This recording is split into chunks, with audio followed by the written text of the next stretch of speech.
one and all present here. Myself, Nirati, on behalf of 2nd MHRM D.G.Vaishnav College, I welcome you all to today's webinar on the topic organizational change and how to stay relevant in changing times.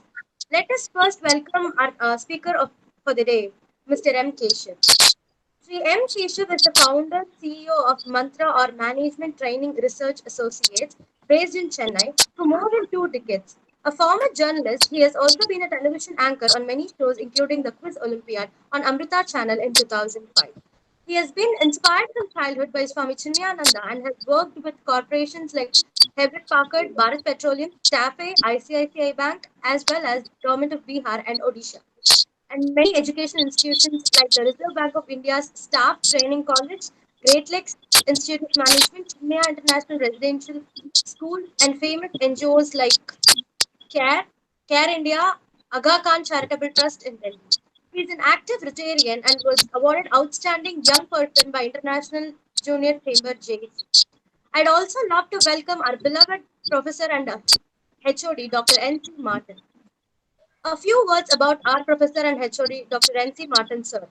He is a very experienced academician and have about 20 years of academic and administrative experience as professor, HOD, dean, and registrar. He did his postgraduate in labor management and PhD in labor laws from Tamil Nadu Institute of Labor Studies. He started his career as a lecturer from the same institution. He held various positions in the Arts and Science Colleges, Engineering and Media College. He held academic positions in various educational institutions like Sri Chandrababu Jain College as Assistant Professor and HOD of MSW Department, Sam's College of Engineering and Technology as a Professor and HOD of MBA Department, St. Joseph's College of Arts and Science as Dean of Academics, LV Prasad Film School, one of the best film schools in Asia, as Registrar. Recently, he acted as a jury representing EFSI for the selection of companies with the best IR practices for the year 2018 to 2019. He has a number of research paper and publications to his credit, and he is expert in subject of labor legislation and industrial relations. He has given central results in the various HR specialized subjects in the university examinations. Now I request Dr. N.C. Martin, sir, to speak a few words about our facilitator of the day. Yeah, thank you, Nritya, for the Thank you. introduction. Yeah, first of all, I'm very pleased to welcome our resource person, Mr. Keshav sir, for accepting our invitation to host the webinar to benefit us, and also dear professors of various institutions and dear students and from HR fraternities. So, good evening, one and all. So, the topic of organizing change, how it has been relevant in the current times, it's really a wonderful hot code of the day. So, as we all know that what is change? So, change is inevitable, it is intangible, and it's also cannot be avoided. Okay, change is continuous, and it is very important for a constant growth of any organization, for that matter. Then, what is organizational change? Okay, so this change of organization in context, we can say that it is a collective actions in which a company or a business alters the major components of its organization, and such as its culture, the underlying technologies, or the infrastructure it uses to operate, or its internal processes. So this organization change, it is very vital to reduce any potential negative fallout of any maybe like a general or a structural changes in any business. So specifically, this change management focus both on the micro and macro levels. So whether requiring employees to learn new skills, reallocating responsibilities and the priorities, or investing in new tools or software. So this change management process, and it involves a top-down approach to managing change. So you can say that it is therefore very important for companies to manage any changes in order to effectively as possible. So managing a successful organization change can increase, it can boost morale among the employees and drive positive team building and job enrichment. So these factors can directly and positively affect productivity and quality of work, while what to say that while shortening the production cycles, and also it can bring down the cost. So it is very effective, these changes. So effective change management, it also allows the organization to maintain a constant state of the evolution and facilitate periods of general business change, allowing employees to remain motivated and productive during the any such introduction of the technologies or the policies or any such procedures, which is very vital for the changes to take place. So with this, I conclude and request a resource person to throw a lot of insight and experience on this wonderful topic of organizational change, how it has been adapted to the relevant changes, what is happening in and around us. So thank you, all the best.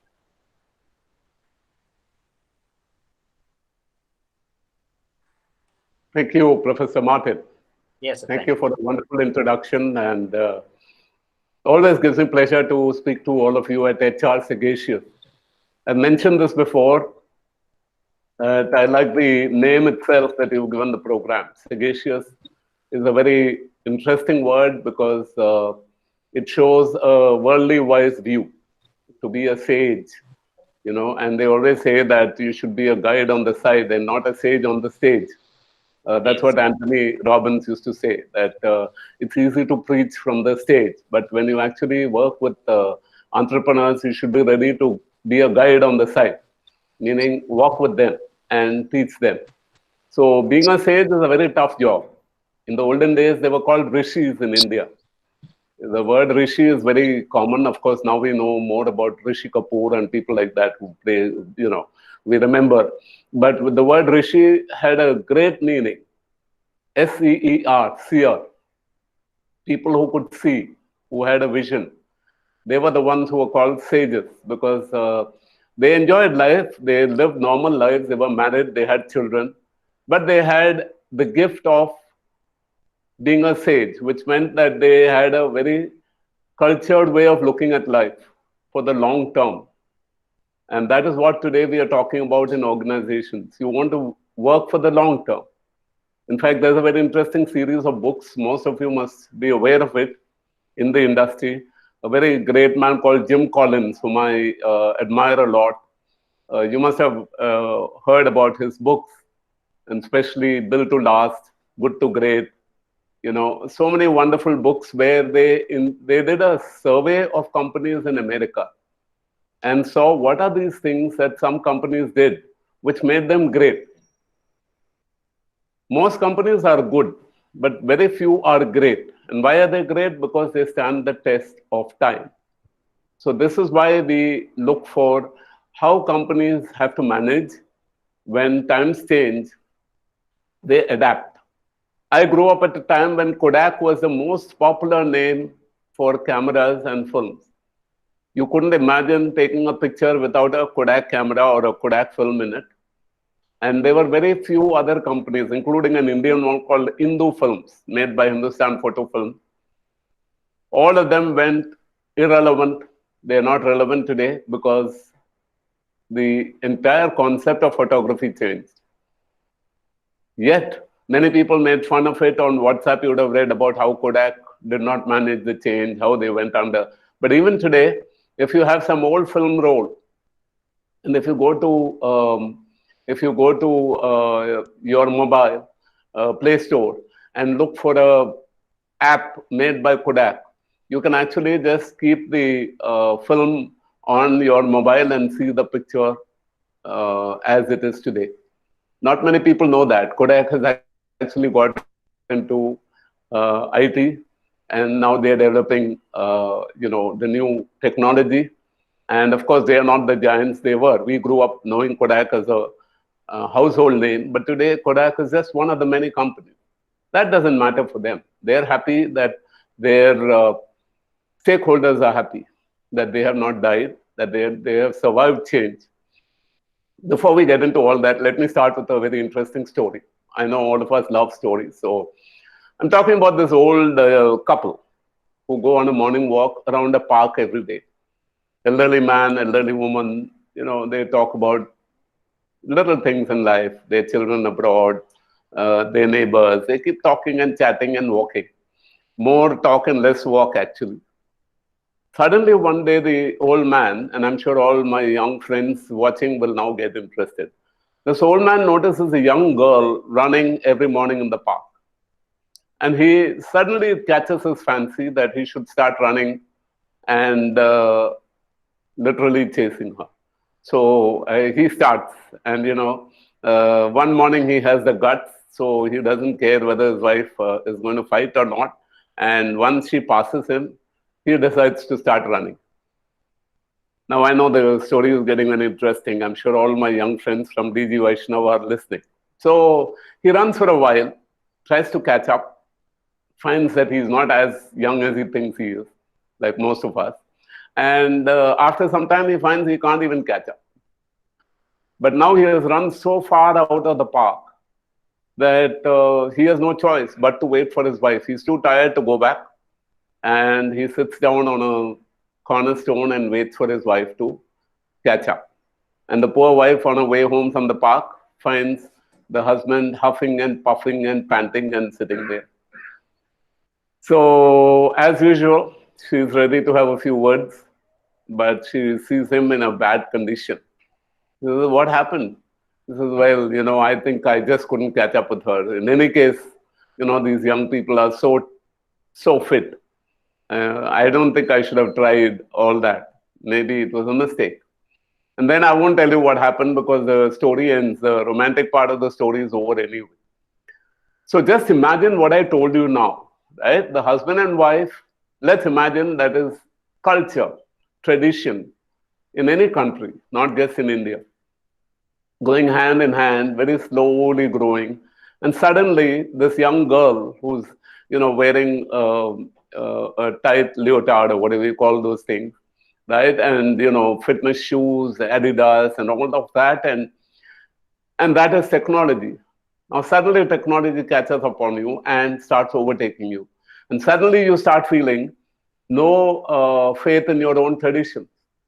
And then you start running after technology, trying to catch up with the world.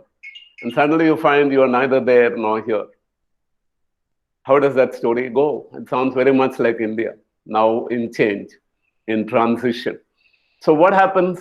You find that you're neither there nor here. That's what happened to our society. We've lost our handicrafts, we've lost our ancient traditional music. Why? Because now you have the mobile from which you can play almost any part of the music from any part of the world, and it's all on technology. So it takes a lot of guts to say, I can't understand technology. I'm sorry, I'm very dumb at this. So you will have to send me a handwritten message because I don't know how to download. I don't know how to. You have lots of mamas and mommies in Mylapore who are chatting with their children abroad, sending mails, zipping files. They are able to do everything because they believe they can. So the first change we need to make in our minds is self-belief. You have to believe that you can handle change. Actually, I would say, even when Professor Martin was talking, he was talking about, change is inevitable. That's what everyone says. You have to manage it. I am saying, why don't you ask for change? Anything that happens in life becomes dead after a while unless you are ready to change. In fact, the famous story that you would have read about the River Jordan emptying into the Dead Sea, and you would have all read about that story between the Dead Sea, which is like a salt water lake, right? And which is like, the challenge for all of us is that if you don't flow like rivers flowing into the sea, if you're not flowing all the time with our energy, we are going to be dead. And that is why we have to learn to manage change. Now, it's not about managing, it's about actually asking for change. So, what do I mean by ask for change? Ask for managing change. ASK. What are the three changes that you made? Even to ask for change, you need to change in ASK: attitude, skill, and knowledge. Always remember, all three will change, and unless you change all three, you cannot manage with the times, with the changing time. Swami Ranganathananda, a very famous uh, sage, who was actually the head of the Ramakrishna mission. You must have heard of his name.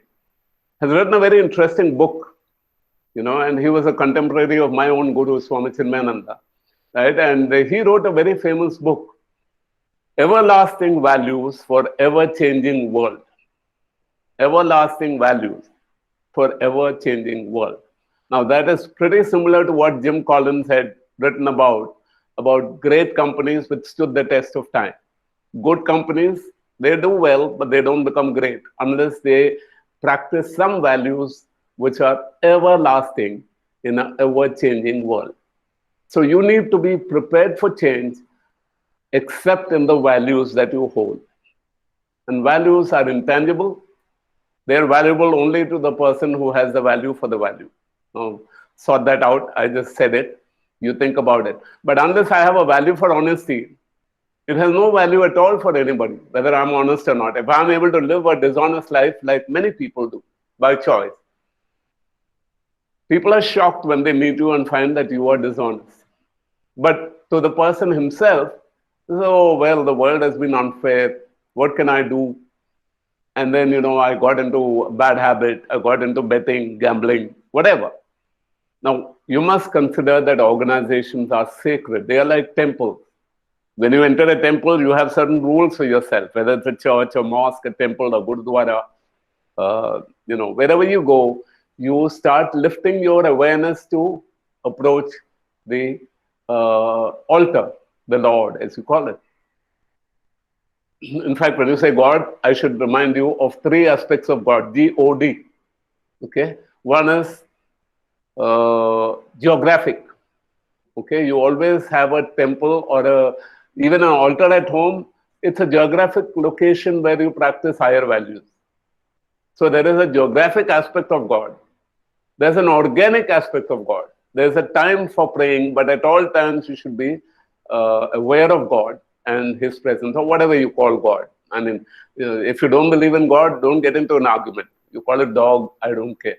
But the higher forces in life, whether you call it God or Almighty, whatever you call it, there is a geographic dimension, which is the place of worship, organic, which is ever changing, and of course, the D is for dynamic, which means you have to be ready for processes to change. It's not only the time, it's also the place, the process, the product, everything changes in time. So nothing in the world is always going to be the same. You and I have not been the same.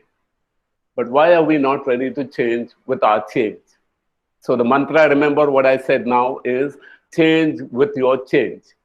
Change is happening around you, like the earth, which also rotates, which also revolves around the sun, which also rotates on its own axis. You should be ready to be subtle enough to know when change is happening and adjust to it on your own. So remember, change your attitude. That's the most important aspect and the toughest aspect. So what is attitude? People ask me, and I have, make a living talking about it for the last 30 years almost. It'll be 28 years next year. And attitude is about a mindset. So, management, what is management after all? It's what happens outside your head and how you deal with it inside your head. So if you're a good manager, you deal with it properly from inside your head. And that is what I call attitude. What about skills? Every time there is change around you, you need to adapt with your skills. What about knowledge? Today, a good domain expert, a good professional, knows something about everything around him or her and knows everything about something. Only then you become an expert. So if I'm a driver, I must be a good driver, but I should also know other things. When I go into a hotel, I should know how to order food, right? And that's a functional skill. Just because I'm a driver, I can't afford to look uncouth or badly groomed. So I need to understand grooming. That's not my main job, but I still should know what to do. So therefore, you learn that knowledge is about knowing everything about something, but also something about everything. Only then you can actually develop new product lines. So today, Corona has affected people across the world. The travel industry is gone. The hotel industry is gone. So many other industries which we thought were going to be permanent. which were, we were taking it for granted, suddenly wiped out. You don't have it anymore. You don't have the option. 6 months of a shutdown and you don't know where to go. But the smart person starts thinking out of the box. A friend of mine in Indonesia, during the riots in the late 80s, right, when the ethnic riots happened in Indonesia, they owned 7 theaters across the city of Jakarta. All of it was burned down by rioters. Yet the man was unmoved. And when we asked him, how come you're feeling so cool about it? He said, what was burned down was the interest on my capital. The capital is inside my head. The interest is what came or generated out of that capital. Okay, the interest is wiped out, but the capital remains here. So I'm going to work out my new business from tomorrow morning. We have heard the story of, I think it was Einstein or Edison and his labs and how it burned down and all of that. But I've seen real life stories of people who have adapted to change. So change is not something that you can wish upon anybody. It is going to happen anyway. It happens from the day you're born till the day you are not on this earth. The only option is how do you deal with it? And the only three things that you need is courage, confidence, and commitment. So I'm going to take you through a very simple formula about handling change, which I learned from a very interesting person from America called Dan Miller, Katie Dan Miller. She's a very elderly woman. You can probably Google her and find out how she came up with this vision for companies. But I'm going to give you the simple formula now. So if you're ready, okay, what is change? Change is nothing but the vision of a person, okay, into status quo. S is for status quo, right? I was going to actually, if it was a workshop, I would have given you time to, I would have asked you what each one of them meant. And I would have probably played a little game to find out how many of you think about these letters, what they stand for. But I don't have the time, and so don't you, for interaction. So I'm going to just run through it. So what is change? Change is equal to vision. Whatever you feel you can do at any point in life is your vision. But that into, most importantly, your current reality. So many people have great visions. I want to be the Prime Minister of India because I'm inspired by the Prime Minister of India. But is it realistic? No, I've never been anywhere near politics. I've never had to win an election. Even in my own society, they will not vote for me. Even my wife will not back me. She normally doesn't, like most wives, right? But no, I'm just joking. I think this is too much of a joke that we have all had about husbands and wives. The fact is, people who care for you will stand by you all the time. But you have to know your current reality. And if they tell you what your current reality is, you have to accept it. So vision, yes, I want to be a great man. I want to do business. I want to make money. All entrepreneurs have great vision. What's your reality? And that is where I've used the word S. I think we'll go to the next slide so I can explain it because there's no point playing a game here, right? So obviously, the S stands for status quo, my current reality. So in lockdown, if I tell you that we can have a new business where 100 people can sit down in a restaurant, you're going to laugh at me and say, "Sir, tell me some other story. For this year, we can't do any hotel business." Even those who have it are wondering how to keep it going. So obviously, what is your status quo? You have to be very, you can have great visions of castles in the air, but your feet should be rooted on the ground. So what is your current status? That is called status quo. And then to go from your current status towards your vision, what is the first step you will take? So even if I start a company today with 100 rupees in my pocket, if I take that step today, I am on my journey. I can make it somewhere, sometime. But I should have faith in me to take the first step. Now, what does all that mean? All of that has to overcome the R. And what is R? You can see it on your screen. Always there is resistance to change. So when I want to start a business, somebody is going to tell me, no, it won't work. And in fact, they're called devil's advocates. All company boards should have a couple of devil's advocates. You must be seeing on television debates, there are always two or three people who are all the time arguing against the current status quo. Whoever says something, they're ready to bombard them. Unless you fight against it, unless you fight the resistance, you will not come up with your best. So you need resistance if you want to grow. If you're cutting, hot butter with a knife, there's no resistance at all. You're not going to get business like that. Business is going to be tough. You have to learn to fight. So resistance is an important part. You have to overcome it. And always remember, negative thinking is the first resistance to break down in yourself. Stop looking at things so negatively. That's the biggest challenge that people have. It comes out of fear. Resistance comes from fear. The only answer is develop more faith. Faith comes from knowledge, fear comes from ignorance. But that's another story, I'm not going there. So now that I've cleared up this little jigsaw for you, this puzzle, I'm going to ask you to do this exercise in your own life. As a person, what are the changes you want to make?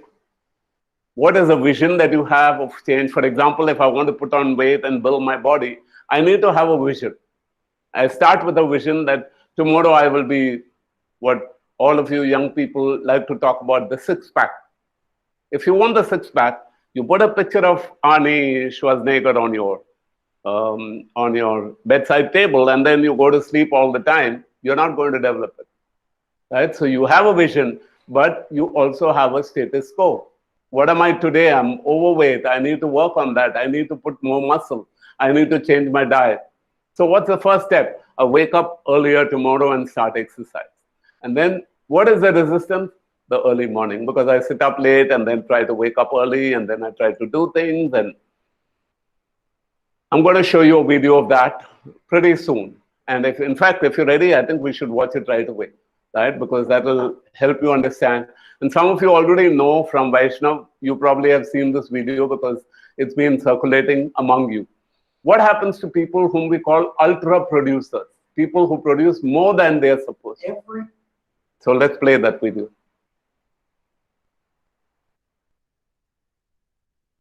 Are we ready?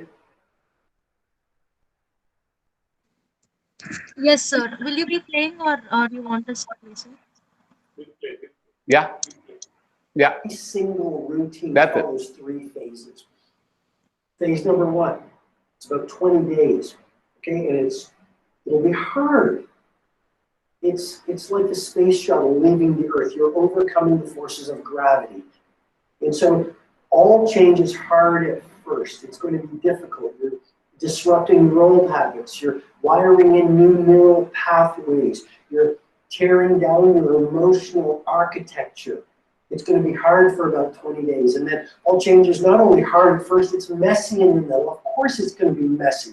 It's a new routine. It's like you're renovating a house. You're tearing down the old walls. You're setting up new patterns of thought. You're getting up at a new time. You have a new routine. You're doing new things. Your old beliefs are being questioned. Your old emotions are being disrupted. So it's messy in the middle because part of you must die for a better part of you to be born. And then if you stay with it for 20 days through that middle phase of messiness, the final part of the 5M Club habit installation is simply this. You start to integrate and it gets easier. And the habit researchers call it automaticity because we are meant to ultimately grow. And so your brain starts to accept the new neural pathway. And the final phase, that's phase number 3, is it gets easy and it's beautiful at the end. So the brain tattoo number 3 is simply this. All change is hard at first, it's messy in the middle, and it's beautiful at the end. That's it. There you are. If that is how a person feels about change, you can imagine how an organization feels about change. Sometimes you're in a mess. You started your business, you're in a mess. How do you get out of it? Of course, it's going to be messy. You've got to be very aware of the challenge that you have in rebuilding an organization. I'll give you an example. R.K. Krishna Kumar is a very well-known head of the Taj Group, very, very well-known warrior of the Taj Group, very respected across the world. And he had to take over the Taj Group of hotels. He ended up as a vice chairman, I think. And he was very well known, came from a very humble background in Calicut in Kerala, grew to be a management trainee in Tata's, went on to become one of the bosses, favorite of J.R.D. Tata and Ratan Tata, went on to head the company. So he had to take over the Taj Group when it was in a transition. The earlier boss had left. A lot of things had been messy. I can name him, but I will not. And he went on to his own business, leaving the organization in a bit of flux. Mr. Krishna Kumar walks in and tells everybody, I'll give you 3 months for the cleanup. I will not do anything. The stage is called MBWA, managing by walking around. I will walk around the entire organization, finding out what is happening, but not judgmentally. Even if somebody is doing something wrong, I will make a note of it. I will inspect, I will introspect, and then only I will try to improve. So for 3 months, he said, you can clean up your act. Either you stay or you leave. If you leave, no problem, we'll take care of you. But if you stay, I will make sure that you will work much harder towards what I want from this organization, towards aligning for the organization.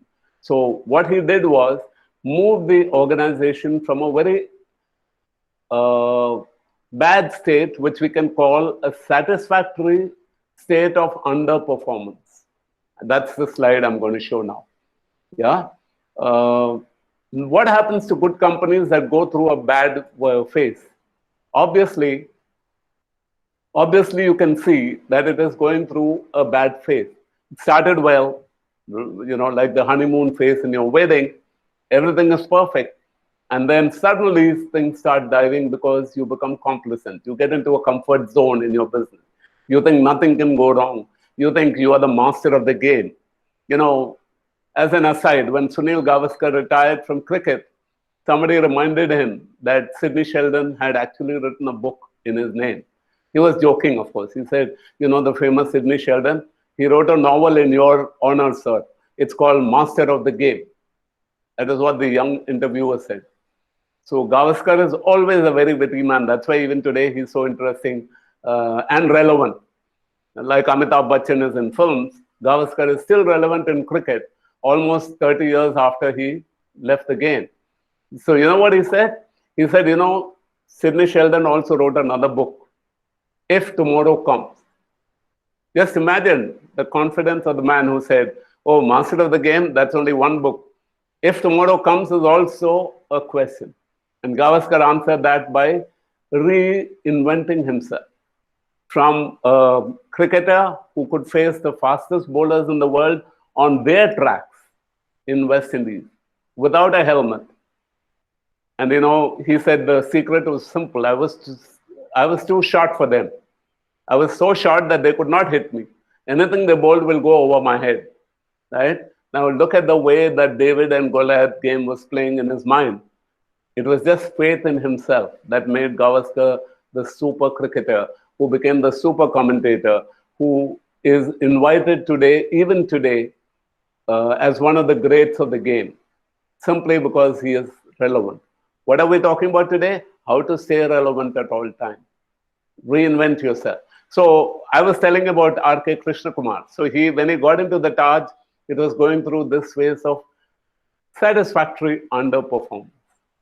You become so complacent that you are actually dropping and you don't realize it. It happens to all of us in life, even in marriage. I've seen that you become so complacent about your marriage that you don't work hard at your relationship and you see the result every day. I'm not scaring you young people about marriage. Whatever you take up, have the guts of a Amitabh Bachchan, a Gavaskar, a Rajnikant, people who have invented themselves again and again through the phases that are changing. S.P. Balasubramaniam is fighting for his life. We know he's back. He's going to be back and singing.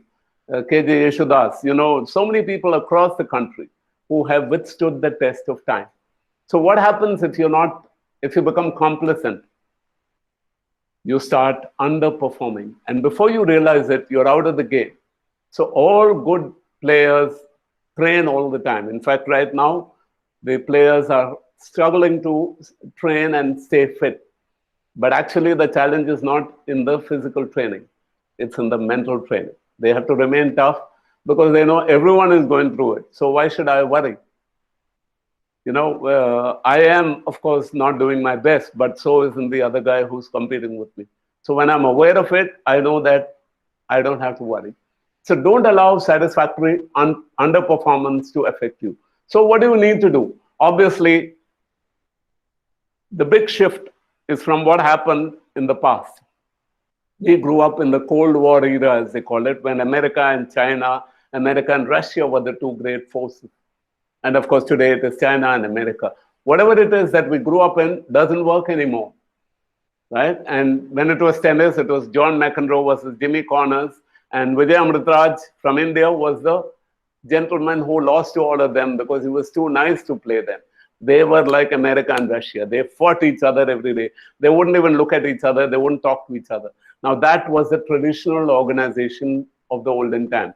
On your left, on the left of the screen, you will find people always wanted control. Bosses look for control. Always we were aware of constraints. So you said, somebody said, look, boss, I want to go on a holiday. Sure, but I can't pay you anything extra. Go without any money from the company. You'll have to manage yourself. So it was always about constraint.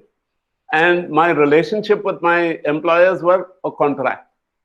Okay. Anyway, they always say, if you only do what you're paid for, you will only be paid for what you do. So contracts were always very clear. If you don't do more, you don't get more. So you never come up very soon. And of course, at the bottom of the diamond, you find compliance. People, the 11th commandment, as they said about the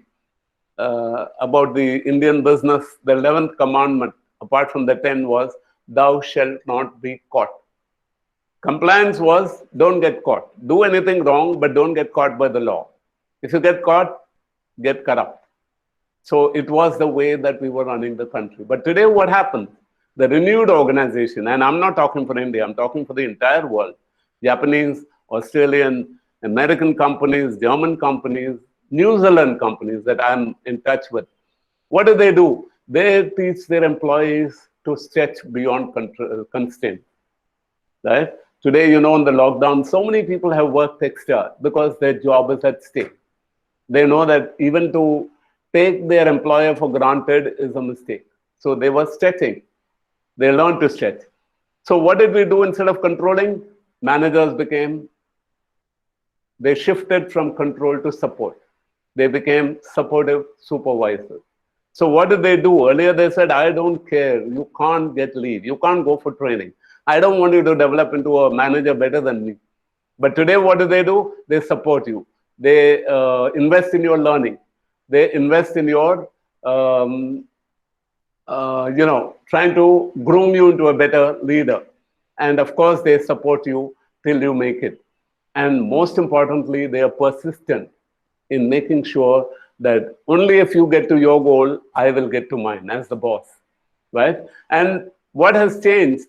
Earlier, we had contracts with our customers. Now, what do we do with customers? Trust. They trust you. You might be wrong or you might be right about the contract, but if they trust you, they'll come back to you again and again, because they trust you. Even if you give them bad business or bad service, they come back to you saying, it's a bad day, I know. Otherwise, you wouldn't have made this mistake. So today, customers look for trust. And what do we look for in the employee? The bottom, discipline. More and more employees are working from home today in Corona, but you don't realize they're working much harder than they were in the office. They're working till late in the night. They're trying to finish accounts and assignments without any pressure from the boss. So if you can change along with your change, you can actually become 2 steps ahead of competition. This is what the new organizations look for. Make a note of it, because this is a very strategic shift that we have seen in business. People today work on trust, they don't work on contract. Today they work on more on discipline than on controlling people. right? And they don't look for compliance at all. They don't want to know how many times you came on time to the office. They want to know what you achieved in the office. So a lot of change is happening today, and I'm glad that young people, I take some of the credit in our generation. You know, our kids are so smart, and we say, look, we brought them up, that's why they're smart. There's nothing wrong in saying that. I think we should be happy that the world has moved to this model of the renewed organization. So what does that mean for us? Organizations have to invest in 5 different changes because of the renewed organization. One is rapid decision making. Earlier, we took our own time, and today, said, no, do it as fast as possible. The joke is, when do you want it? I want it yesterday. So if you can work like that and build a win-win, then you're a very strong manager of change. What is the second thing? Collaborative planning. You find today tennis players are far more accepting of each other. They want to collaborate. They want to actually play each other in practice so that they can beat each other in the game. Unlike McEnroe and Borg and Connors, today you have Nadal and Federer and Djokovic, the best of friends. They know they compete only when it comes to the game. They're competing with themselves to come up better with the opponent. They don't compete with others. They compete with themselves. That's the big change that organizations have to make. Compete with yourself, not with your competitor. They bring out the best in you. So be friendly. Collaborative planning. That's why Honda and Toyota collaborate on engines, right? Because they know that you can save money by investing in common source technology. You can do a lot of it. What else you need to do? Keep an eye on the outcome. Trust yourself more. Develop more faith. And most importantly, flexibility. That's what we need. So all of us have to manage change, but in a way, we are managing our lives better because life is about change. So I'm going to come to the end of it. To manage change is to manage yourself and to manage focus. That's the most important shift that we need to make. I've just had a grandchild. My only daughter has had a daughter. And every day I keep looking at her, and of course, she's a wonder. I think all of us should remember that children are the best to learn trust with, right? They trust you so much because they're so helpless, and you have to do your best for them.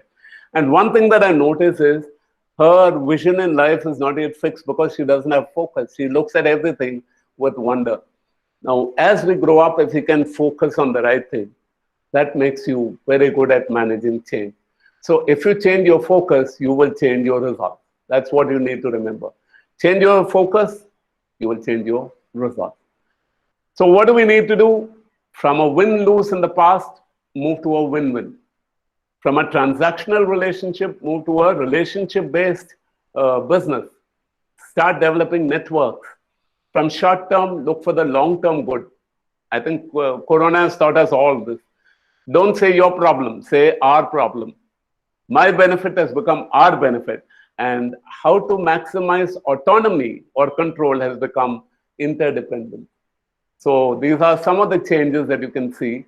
I don't want to go too much into it, but I'm sure you realize that today customers are your partners. If you know how to deal with them, okay, you have a problem, let me solve it for you. Many of us stretch and we really don't bother about the billing. If we can get the customer's confidence, you may lose the sale today, but you will get the customer for life. So sometimes you're honest enough to tell him that you got a better price, go for that. I don't mind, sir, because I can't match that product. What you're getting is a much better price. In fact, the customer, if he's trying to cheat you and fleece you, will feel bad later because he lost a good opportunity with you. Be upfront. Develop customers as partners in business. Develop grand strategists who sat in rooms and marketing planners. Now they have become frontline entrepreneurs. Go out and set your own business and become a franchisee and build your business with your own marketing team. Admin controllers have become senior level coaches. So admin controllers cannot say, you know, you're coming late. So why are you coming late? Let me sort this out for you and make sure that the guy becomes productive, right? And then, of course, operational implementers should become top level leaders in organizations. So this is how we have to change. So teamwork is a challenge for most of us. And I think Professor Martin mentioned that. Today, the change is not technology. It is team building. You build a strong team around you, which will stand by you. You can buy technology in the market at any price, but you can't buy a team because people have to feel for you. And for that, you need just four of these things that you need to develop in your organization. What are they? Relationship building, most important. Responsibility building, very, very important. Risk building, very, very important. Most important, result orientation. If you manage these four like four legs of a chair or a stool, if they're balanced, your organization can handle change very stably. You know, chairs are about stability. If you move one leg off, it'll fall off. All four have to grow equally. So I'm going to come to the end of my presentation, right? We don't try to change beliefs. We try to transform the believers. Work harder on people. Don't work on technology or capital investment on goods.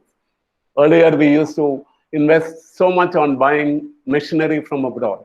Today, you say, build your strong team. We can buy the cheapest stuff anywhere in the world and use it. If you can trust your people, you can build your business.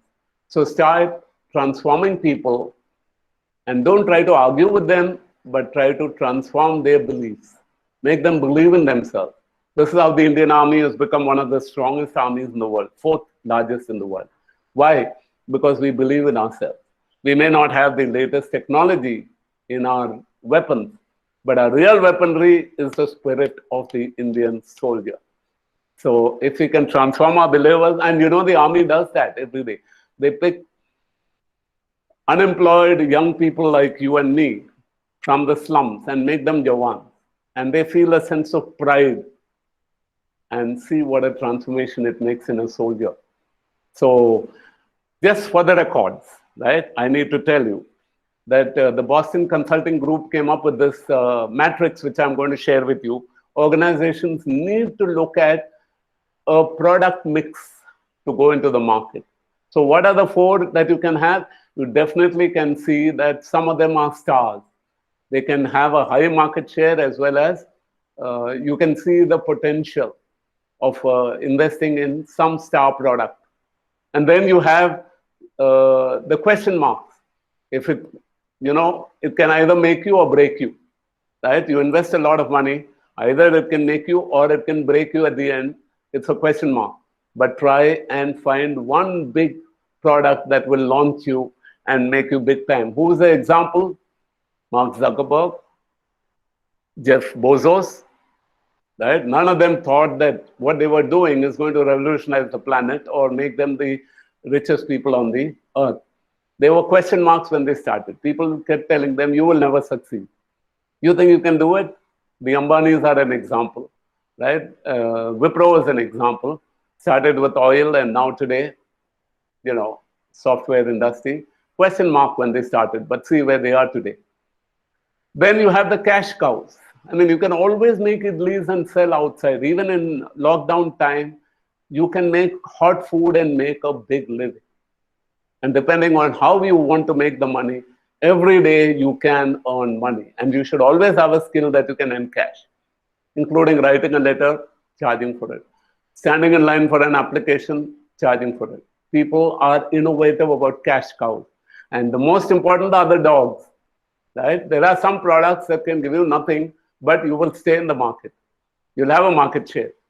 And as long as people need it, they will buy it. Like soap.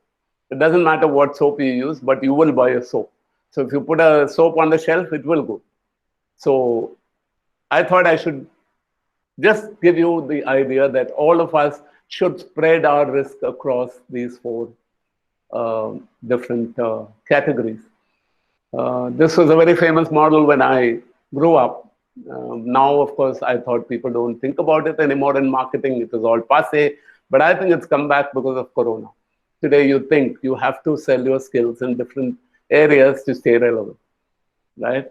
And of course, the last word that I have to say today is, in order to succeed, your desire for success should be greater than your fear of failure.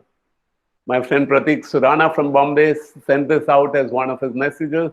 And I was looking at that and I said, hey, this sounds great. because I think it's important that you have the desire to succeed. And we have it. The question is, don't allow your fear to kill that desire for success. If you have it in you, go for it. Have faith. And this is where I will pay a tribute to Swami Chinmayananda, my guru, who said, faith is to believe in what you cannot see. The reward of that is to see what you believed in. So if you have faith, believe in something, start working for it. One day it will happen and you'll look back and say, I never believed this. When I started out, I never thought that I would run a restaurant chain like Saravana Bhavan. But I had faith that somebody was going to help me and I will get there. I think all of us must learn to do that. Organizations are like us. If we grow, they grow too. If we achieve, they achieve too. If we have a desire for success, all organizations are like us. They too can succeed.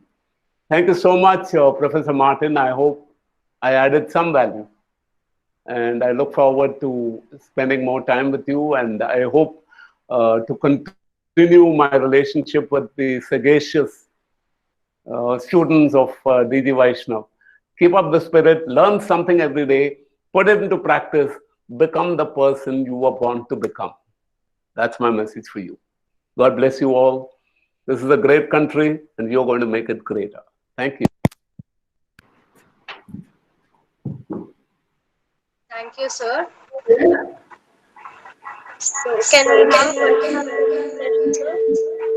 If anybody has any questions, participants kindly unmute and ask questions. Keshav sir. Yeah, this is Dr. Martin.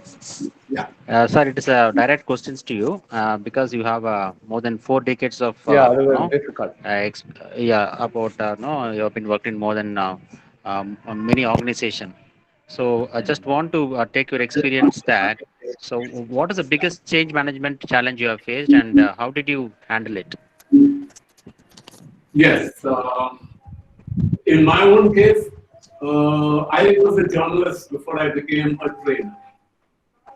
And the challenge was that one morning, our company just closed down. We were a small organization bringing out a magazine in Chennai called AIDE. We were all happy, and we got, what I showed in the presentation today, satisfactory underperformance, because there was no ambition. We were happy. We had a joke because we were a magazine. We had a joke that we are happy, we can write whatever we like, and people are happy because they never read it. So that was a joke as a journalist. But the fact remained that one day we closed down. The editor just suddenly said, I am not interested in this magazine. It's too much of a strain for me. So I'm going to sell it to someone. We thought we'll be taken over, but it didn't happen. All 9 of us left one morning. Of course, the company was sold out. The person who took it over had started something in Tamil, and the magazine changed. But for us, it was a point of decision. And I had an offer from a very popular newspaper in Chennai to join there. At that time, a friend of mine asked me, why don't you train, since you have not joined and since you're looking for a job, why don't you train our salespeople how to talk and make presentations? And it was a well-known company. I can mention them, Blue Dart. So they were, the general manager asked me, can you train my salespeople to make presentations? 3 days, and I was so happy. I just jumped into it, and my company, Mantra, was born. So if you're looking for what makes you happy, you will see an opportunity in every adversity. But if you are scared, then you will see an adversity in every opportunity. You start thinking this may not work out. Who knows? What is the market? How much money will I make? I just said, this is what I love to do, and I'm going to do it. And today, I'm very happy. I hope others are. But we have, as your introduction said, I've been working with a lot of corporates. I'm very grateful to so many people for supporting what we do. And my young team, they're doing so much work. But the biggest challenge was being thrown out of your job. So today, there's a book in America, right? Thank you for firing me, not hiring me. Thank you for firing me. Only when you fire me, I realize that I have to somehow swim. And I swim against the tide and I become a success. So many of us become complacent because of our jobs. Sometimes if you're fired, it may be an opportunity. Thank you. Yeah, thank you, Keshav sir. Professor, means other questions may not. I'll try to keep my answers short. We lost the link.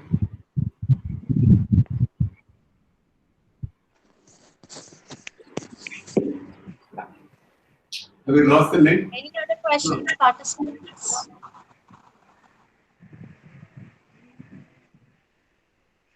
If you have any, that's fine, but don't have to force yourself to ask questions. I'm fine. I I'm hope I hearing set audio. you thinking. It's not audible, sir. I hope I set you thinking. Sir, Are we sorry. okay? Is there some problem with the link? Or? It's echoing, sir.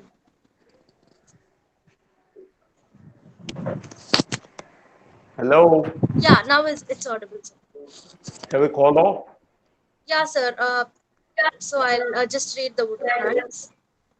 So Yeah. that was indeed a very interesting session, sir. I thank you on behalf of MHRM for your valuable inputs in the topic organizational change and how to stay relevant in the changing times. Hope this session has helped all of the participants understand the basis of what is organizational change and know how we can deal with it in this pandemic situation. I would also like to thank our beloved HOD, Professor Dr. N.C. Martin, sir, for arranging this webinar, and I would also thank Professor Subatini for her support to organize this webinar. Finally, I extend my gratitude to all the participants from various professions and students. Once again, thank you all. Have a lovely evening. Thank you, sir. Thank you once The again. Thank you feedback very much. form is posted in the group for all the participants in the message. Kindly post your feedbacks there and get the certificate. Thank I'm you. done, right? Thank you, sir. Thank you. Thank you so much. Very nicely conducted. Thank you, Keshav sir. It's a great learning from your experience, and you've given a lot of insights, no, for our students. We all benefited. Thank you, Professor Martin. Keep doing this wonderful program, and I look forward Surely, sir. to more Surely, opportunities. sir. With all your support, we'll do Thank that. you. Thank you. Bye Thank bye. you. Thank you. Bye bye, sir.